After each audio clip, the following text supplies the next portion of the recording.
Oi, gente! Tudo bem? Espero que vocês estejam muito bem. Já avisei a vocês, né? Já avisei com antecedência que a nossa aula estaria deixando a aula gravada para vocês, porque assim, infelizmente eu não vou poder estar com vocês na online, mas eu não poderia deixá-lo sem atividade, até porque esse conteúdo é um conteúdo de prova. Então, eu não queria que vocês se prejudicassem, né? O professor tem disso, né, gente? Ele pode sair, ele tem que fazer algumas coisas, mas ele deixa material.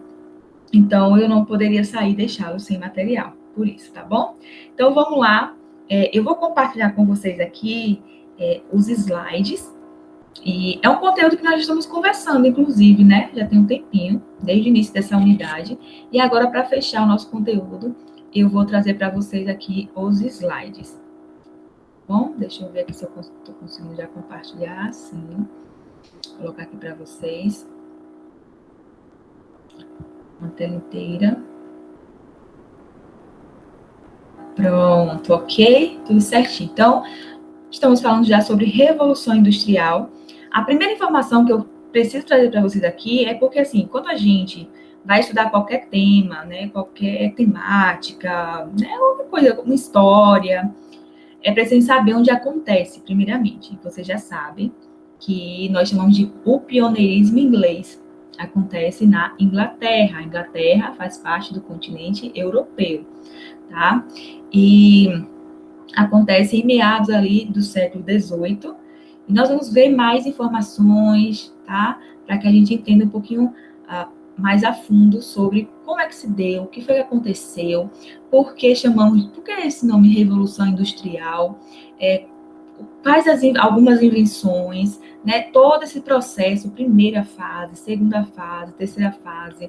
A terceira fase falar também um pouco do desenvolvimento, né, global, que a gente chama aí de globalização, tá bom? Os avanços das empresas que começam aí na Revolução Industrial. Hoje nós já temos as transnacionais, né, que alguns chamam de multinacionais também. Então, olha só, onde começa todo esse desenvolvimento? Aqui na Revolução Industrial. Então, vamos lá.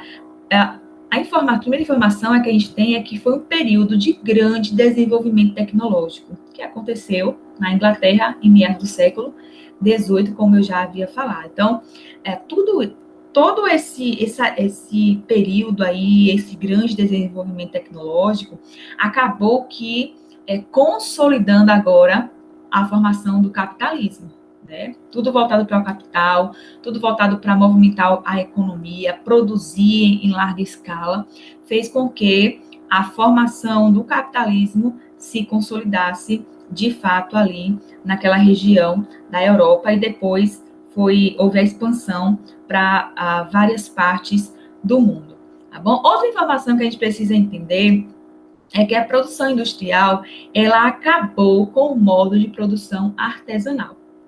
Sim, aqui, ó, essa imagem mesmo aqui.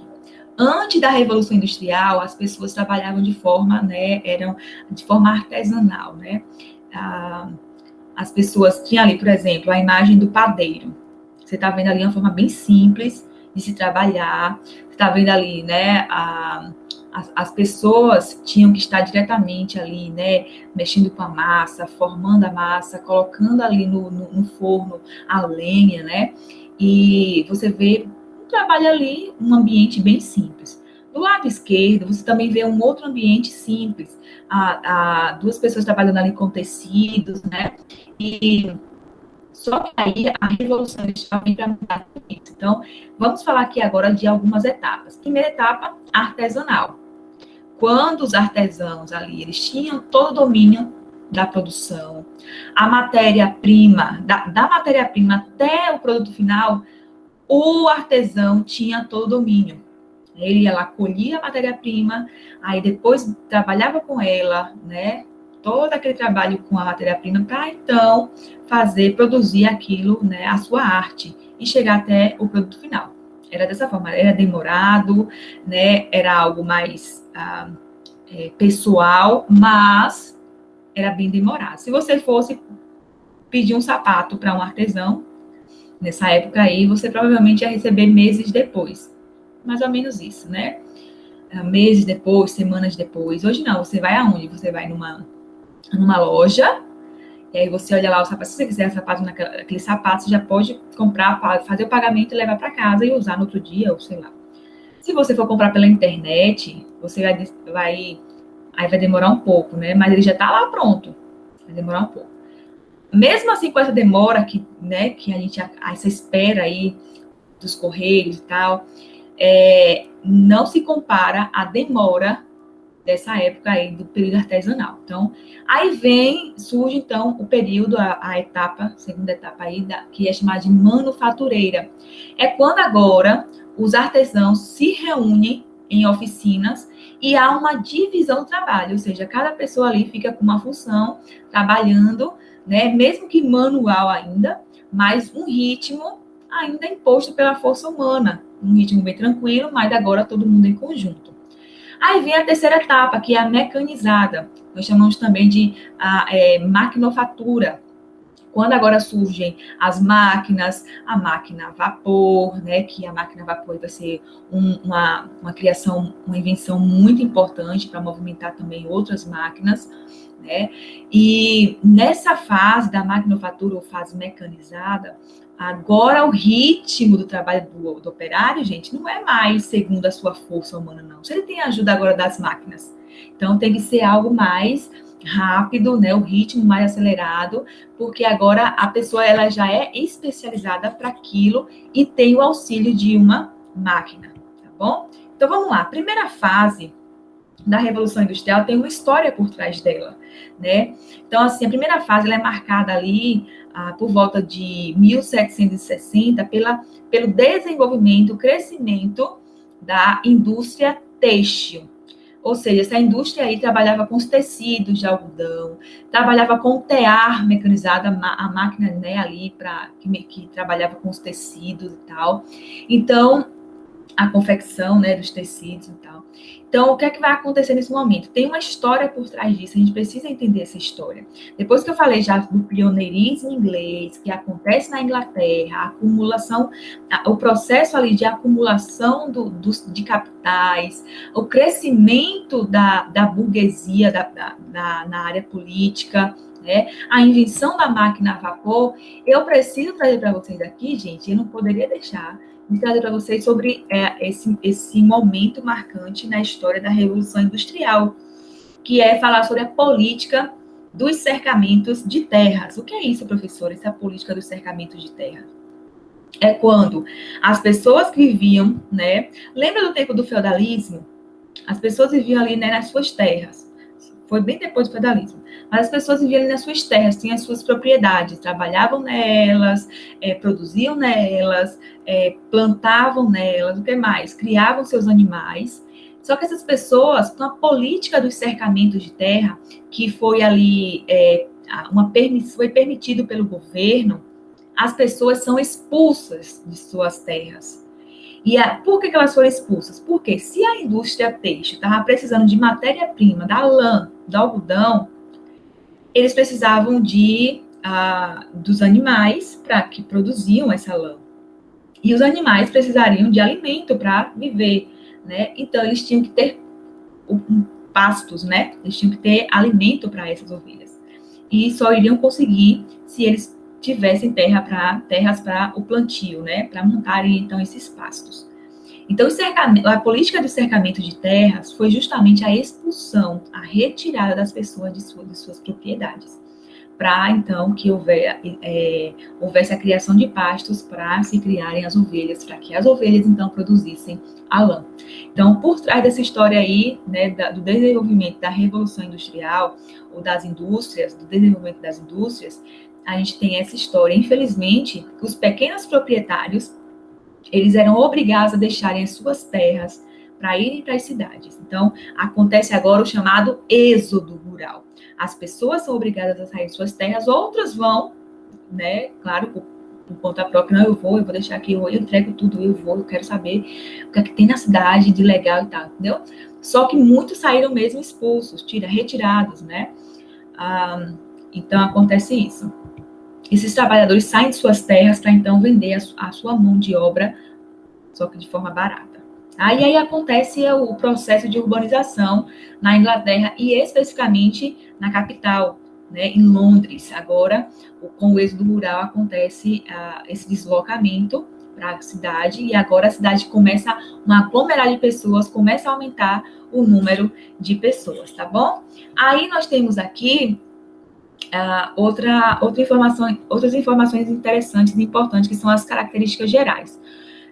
Nós temos nesse agora que saem, né, de suas casas, suas terras, acontece o êxodo rural, chegam na cidade tem sim emprego, não para todos, mas para uma grande parte, porque eles vendem a sua mão de obra barata, então vai empregar todo mundo. Quanto mais gente para trabalhar, melhor. O salário era muito baixo. Só que as mulheres tinham que trabalhar, né, para ajudar em casa. As crianças tinham que trabalhar. Então, nessa fase você já encontra mulheres trabalhando, mas com salários menores do que os salários dos homens. Os homens já recebiam pouco, recebiam cerca de 20%, 40% do salário que deveria ser um salário digno.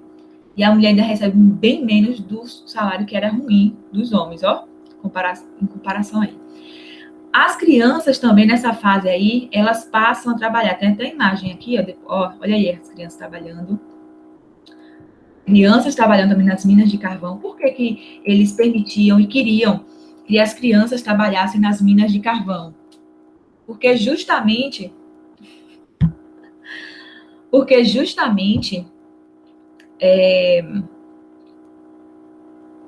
elas conseguiam entrar, né, com facilidade nas minas.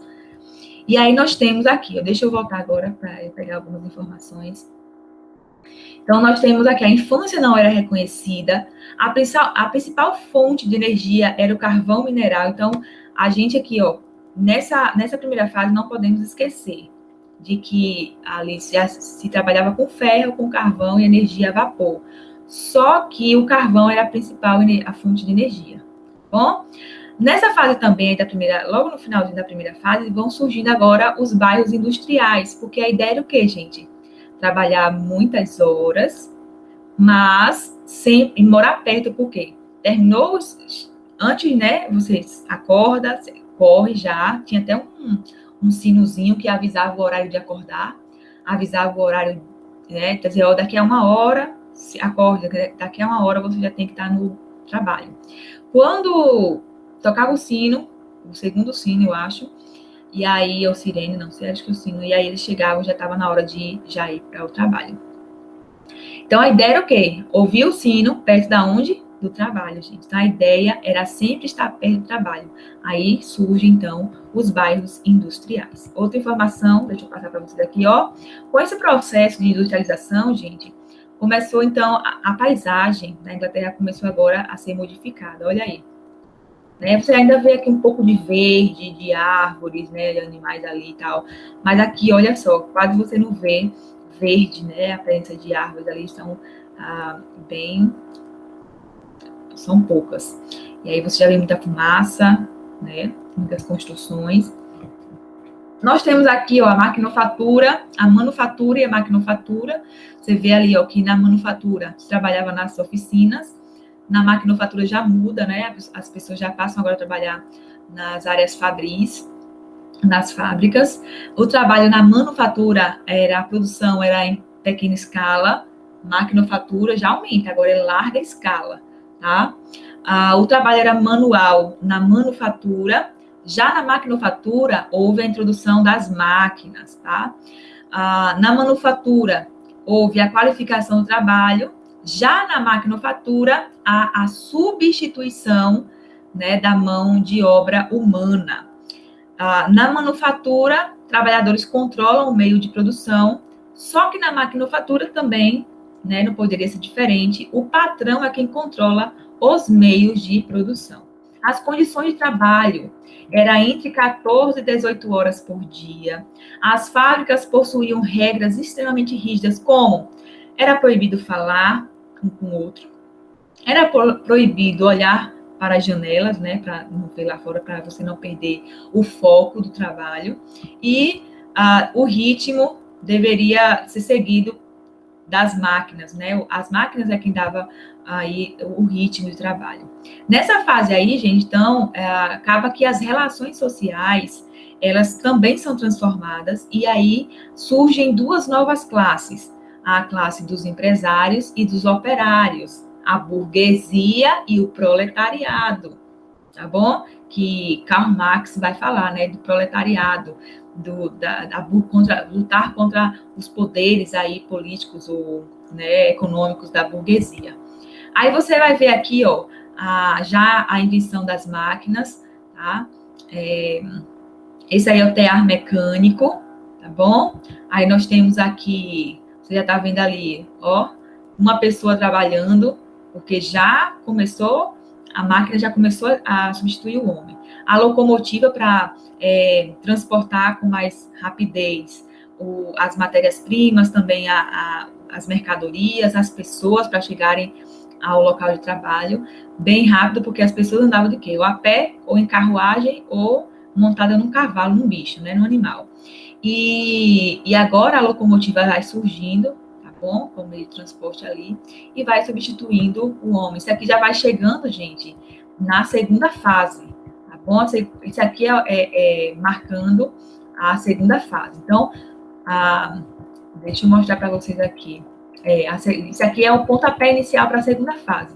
Então, vamos lá. Aqui começam algumas outras invenções, certo? Londres começa agora a aglomerar pessoas, os operários começam a trabalhar também, ainda estão trabalhando até 18 horas diárias. Não havia na Inglaterra leis trabalhistas, não havia seguro-desemprego, 13º salário, ele nunca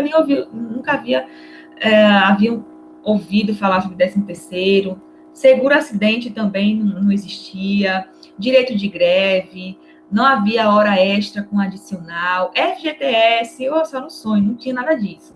Por conta de tudo isso, gente, as máquinas começando a surgir agora, surgem alguns grupos, né, revoltados com a situação, alguns grupos começam a surgir. 2 deles aqui nós vamos falar, que os ludistas, e as pessoas também, o ludismo e o cartismo, né? E aí o ludismo, as pessoas passaram agora a culparem as máquinas. Tem uma imagem aqui, ó, aqui. Então, um jornalista da época afirmou que os ludistas eram aqueles que comandavam a quebradeira de máquinas, ó, baseado na história de Ned Ludd, uma personagem cuja existência é controversa. Então, os quebradores de máquinas aí, eles começam a dizer assim, a culpa é das máquinas, sabe por quê?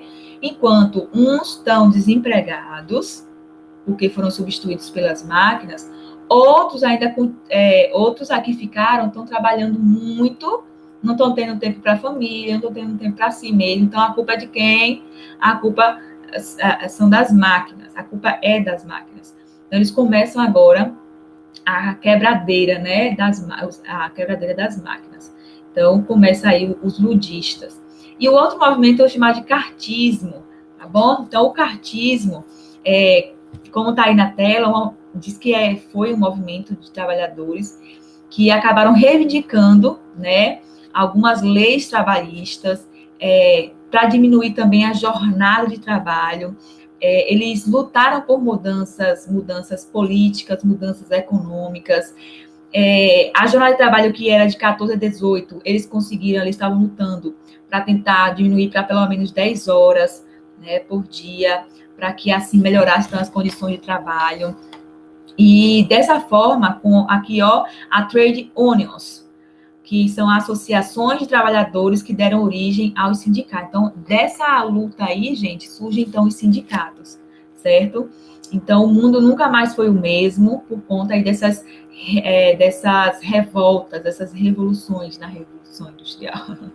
Tá bom? Então, eles se revoltaram mesmo, eles passaram a lutarem, né, para proibir o trabalho infantil, o trabalho feminino, também lutaram pelo direito de greve. Então, foi tudo a partir disso aí. Então, as mulheres aí, ó, se sintam representadas pelos cartistas aí, pelo esse movimento do cartismo, esses trabalhadores se juntaram e eles falaram, não, nós não queremos mais o trabalho infantil, e nós também não queremos mais o trabalho feminino, porque as mulheres precisam, não é o trabalho proibido, o trabalho feminino, é porque eles viram que as mulheres estavam sofrendo bastante com aquele ritmo de trabalho, né? Então eles foram lutar para que essas mulheres elas pudessem ficar livres para fazer outras coisas também, né? E não passar a vida inteira dentro de uma fábrica, tá bom?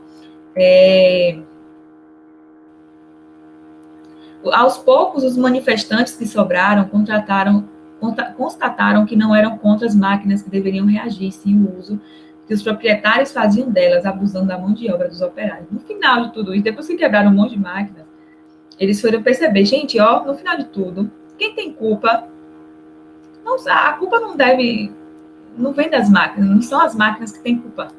Na verdade, são os proprietários, os donos ali, porque, né, são eles da onde vêm as ideias, essas ideias aí vêm da mente deles. Então, eles foram constatar que, no final de tudo, quem tinha a culpa ali eram os donos das fábricas, certinho?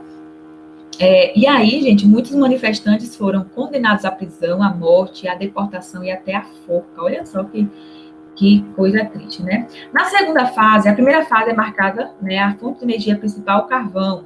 Na segunda fase, a principal fonte de energia foi o petróleo. Então, daí você vê que surge agora os combustíveis fósseis, né? E também na segunda fase, gente, é quando agora a revolução começa a atingir outros pontos, outros países, né? Passa a se espalhar pela Europa, América, a Ásia, né? Então, muitos países agora passam a aderir também à Revolução Industrial. Surgem novas formas de energia, como hidrelétrica e a derivada do petróleo. Vai surgir aí para ajudar na velocidade também de alguns transportes. Características desse momento aí da segunda fase é o surgimento das locomotivas, né, das estradas de ferro, das estradas, né, para as locomotivas, as máquinas, outras máquinas industriais. Deixa eu ver aqui, o embate acelera agora a relação social entre burguesia e proletariado nessa fase, na segunda fase, aí começa. É tanto que nessa segunda fase da Revolução surgem as doutrinas sociais. Então, temos aqui invenções. Na segunda fase, nós temos a invenção da lâmpada incandescente, criação dos meios de comunicação, telégrafo, telefone, a televisão, cinema e rádio, avanços na medicina e química, e também descobertas dos antibióticos e das vacinas, né? Até porque as pessoas ali viviam pouco tempo, né? Então, precisavam de vacinas, precisavam de antibióticos, pessoas que adoeciam não sabiam o que é, do que morria. Então, o avanço na medicina também começa aí. Nessa fase, segunda fase, no caso, surgem as doutrinas sociais. Quem é que vai surgir nesse momento aqui, minha gente, de imediato, lutando aí contrário a algumas coisas, não a favor do capitalismo?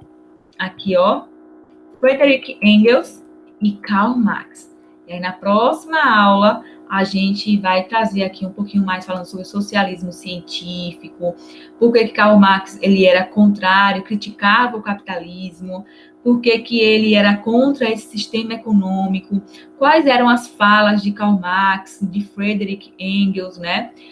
Quais eram as suas teorias, por que eles defendiam o socialismo, né? A teoria socialista. Por que eles defendiam que o proletariado tinha que se revoltar, que tinha que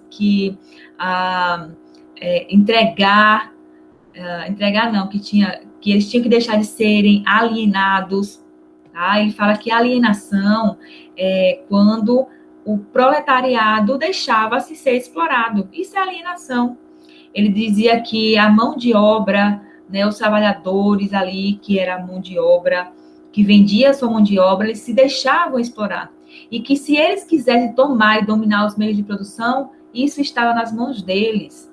Então, só dependia deles para que o patrão, quando eles se rebelassem, o patrão ali, o dono da indústria, né, ele ia lá e entregaria, se eles se revoltassem, se eles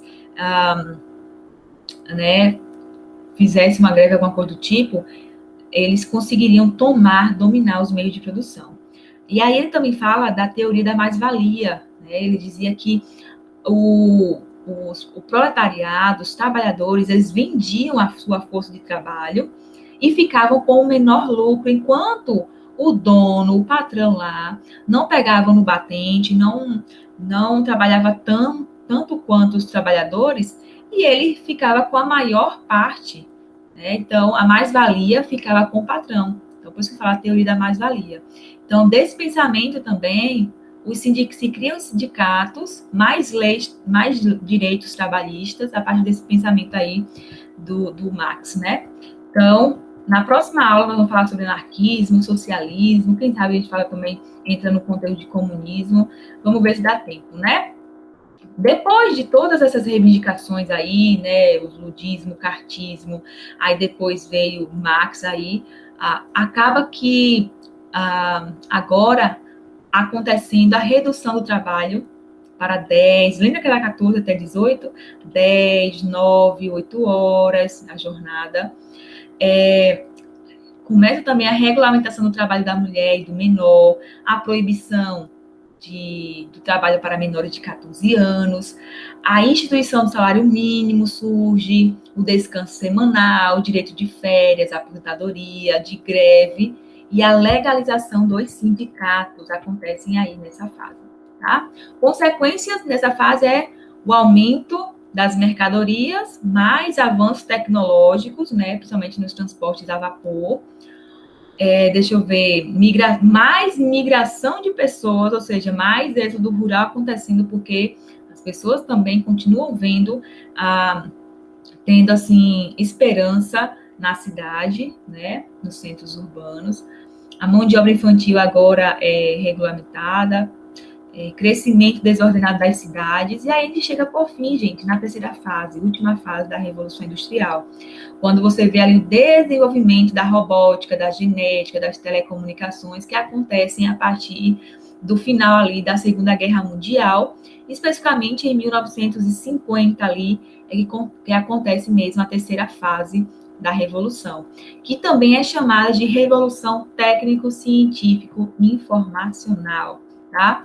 E aí agora surgem os conglomerados industriais e multinacionais, que nós chamamos agora de transnacionais, né? A produção agora se automatiza. Se a produção já estava rápida, agora que o trabalho em série e o ritmo mais acelerado agora aumenta. Deixa eu ver outra informação aqui. Avançam a química, a eletrônica, a engenharia, a robótica, eu já falei sobre isso, a alta tecnologia, até chegar até nós hoje, né, minha gente? Nós temos aí o desenvolvimento da informática, das telecomunicações, a internet, e, por fim, para finalizar, falar sobre a globalização. A Revolução Industrial, ela tem uma parte muito importante na história da globalização, porque aconteceu ali, né? E hoje nós temos tudo que tem hoje no mundo, né? O que a gente está aqui conversando aqui de casa, você daí, tem a ver com globalização, tem a ver com avanço, com revolução industrial, com crescimento, com a evolução dos meios de telecomunicação, de transporte, né? O homem chegando cada vez mais a lugares distantes, em menos tempo. É uma sensação mesmo de que o mundo encolheu, porque antigamente quem vivia há muito tempo atrás, quem viveu muito tempo atrás, não sabia o que estava acontecendo lá no Afeganistão, tipo, né, mais ou menos. Não sabia o que estava acontecendo nesse momento ali, né, com o vulcão, que está todo mundo aí com medo do vulcão, né? O que mais? Não sabia o que estava acontecendo, tipo, agora na China, tá bom? Então é isso. A sensação é mesmo de que o mundo encolheu, tá bom? Então, a Revolução Industrial marca de forma muito clara o início de um processo de transformações progressivas que vem acontecendo aí em diversas áreas da humanidade. Então, a economia, outra coisa também que a gente pode citar aqui é a questão do meio ambiente, né, gente? Então, a Revolução Industrial aí trouxe uma das consequências, né, a utilização das matérias-primas acabam que explorando aí o meio ambiente, né, destruindo o consumo acelerado, exagerado aí dos combustíveis fósseis, deixa eu ver, o desmatamento, né, para a instalação de novas indústrias, as margens dos rios, os rios poluídos, muitas consequências, né, positivas, mas também negativas. Positivas aí porque a tecnologia nos ajuda a gente a resolver os nossos problemas aí de aulas, de comunicação, mas também acaba aqui se utilizando aí do desmatamento e destruindo rios, destruindo florestas nativas e descartando os dejetos químicos em rios, em lagos, na natureza em geral. Então é isso, tá bom, gente? Espero que se existir alguma dúvida, alguma coisa do tipo, na próxima aula vocês podem falar, anota aí para você não esquecer, para na próxima aula você trazer essa dúvida para a gente conversar. Eu tentei aqui trazer um resumão, alguma coisa de tudo que a gente já conversou e de algumas informações que vocês ainda não viram, certo?